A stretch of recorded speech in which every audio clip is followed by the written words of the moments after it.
Assalamualaikum warahmatullahi wabarakatuh. Selamat pagi anak-anak, pada sehat semua. Kemarin sudah kita pelajari tentang pola-pola hereditas ya.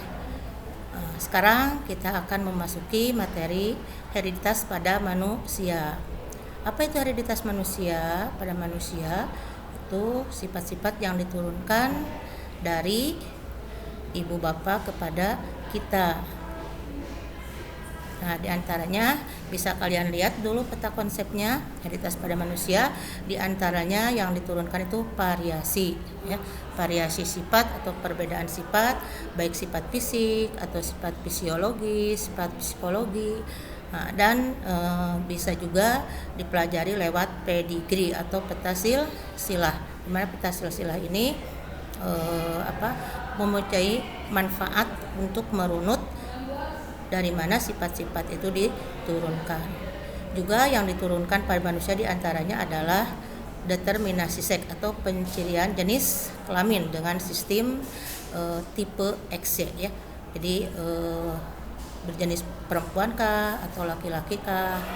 Dan yang lain juga yang diturunkan adalah golongan darah sistem ABO ya. Golongan darah sistem MN, golongan darah sistem Rhesus. Juga yang diturunkan pada manusia ini adalah kelainan dan penyakit genetik ya. Misalkan penyebabnya atau alel alternatifnya. Variasi sifat pada manusia diantaranya bisa kita lihat ya. Ini dibawa oleh gen, bisa gen dominan atau gen resesif. Contoh misalkan yang dibawa oleh gen dominan, rambut keriting, mata sipit, tangan kidal, lisung pipi, lidah dapat menggulung atau tidak bisa menggulung ya, bentuk wajah opal atau bulat dan seterusnya. Dagu tidak membelah, dagu membelah. Yang dibawa sifat resesif diantaranya rambut lurus, mata lebar, tangan kidal atau tidak kidal, tidak bersung pipit, lidah tidak dapat menggulung, bentuk wajah segi empat, dagu membelah dan sebagainya. Itu sifat-sifat, masih banyak yang lainnya. Nah, kita lihat pedigree ya. Pedigree itu untuk merunut sifat-sifat yang diturunkan dari keturunan sebelumnya. Pedigree adalah diagram yang menunjukkan penurunan karakter tertentu dari leluhur kepada keturunannya dari generasi ke generasi berikutnya dalam suatu populasi. Manfaatnya diantaranya mengatur perkawinan untuk menghindari munculnya penyakit-penyakit keturunan, untuk mempertahankan sifat-sifat unggul dalam keluarga, atau juga bisa memperbaiki mutu genetik keluarga. Pedigree atau peta silsilah, analisis pedigree untuk penyakit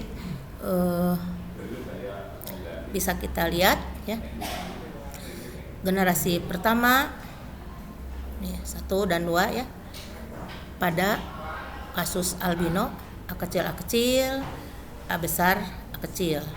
Nah, pada generasi pertamanya ada A kecil. Nah, pertanyaan dalam pedigree ini ada A-nya bisa A besar, A kecil, atau A kecil, atau A besar, dan seterusnya ya. Bisa kita lihat ini penurunannya. Penentuan jenis kelamin atau determinasi seks ya, itu diturunkan dari ibu bapak. Jenis kelamin manusia dikendalikan oleh sepasang kromosom seks, yaitu XX untuk perempuan dan XY untuk laki-laki. Contoh diagram perkawinannya, ibu bapaknya perempuan XXX, bapaknya XY. Gametnya untuk perempuan hanya satu macam, yaitu X, dan laki-laki XY. Jika laki-laki memberikan X kepada gamet perempuan, maka jadilah anak perempuan. Jika laki-laki memberikan gamet yang berisi kromosom Y, maka anaknya menjadi laki-laki atau dengan penandaan X, Y. Teori kemungkinan jenis kelamin adalah perbandingan antara peristiwa yang diharapkan dengan peristiwa yang mungkin terjadi pada kemunculan jenis kelamin dalam suatu perkawinan. Rumus teori kemungkinannya I ditambah P kurung tutup pangkat N ya. Bisa kalian lihat itu untuk penentuan jenis kelamin. Yang selanjutnya juga golongan darah sistem ABO ditemukan oleh Karl Landsteiner berdasarkan perbedaan kandungan aglutinogen atau antigen dan agglutinin atau antibodi. Darah dibagi menjadi golongan A, ada golongan B, ada golongan AB, dan juga ada golongan O. Agglutinogen atau antigen adalah sejenis glikoprotein yang terdapat pada permukaan eritrosit. Sedangkan agglutinin atau antibodi adalah protein yang dihasilkan oleh sel limfosit B untuk merespon adanya antigen. Kalian bisa lihat golongan darah A itu punya agglutinogen A, sedangkan agglutininnya beta. Golongan darah B punya agglutinogen B, agglutininnya alfa. Sedangkan golongan darah AB punya agglutinogen A dan B, tidak mempunyai agglutinin. Golongan darah O itu tidak punya agglutinogen tapi punya agglutinin alfa dan beta ya. Untuk genotipnya golongan A itu bisa IA genotipnya atau disebut homozigot, atau juga bisa juga IA-IO. Sedangkan untuk B punya genotipnya IB atau yang kedua IB-IO ya. IB homozigot, IB-IO heterozigot. Sedangkan yang ketiga golongan darah AB genotipnya IA, IB ya. Untuk golongan darah O genotipnya IO ya, atau bersifat resesif. Jadi penentuan kandungan agglutinin itu bisa dipakai untuk pendonoran darah atau penerimaan darah ya. Untuk selanjutnya golongan darah yang sistem MN juga itu diturunkan, bisa kalian lihat itu sama ditemukan oleh Dr. Landsteiner dan Philip Levin berdasarkan jenis antigen glikoprotein yang terdapat pada membran eritrosit yang disebut glikoprotein A. Darah dibagi menjadi golongan M, N, dan MN. Yang golongan M punya genotip LM-LM ya. Golongan N punya genotip LM-LN, LN-LN. Golongan darah MN punya genotip LM-LN ya.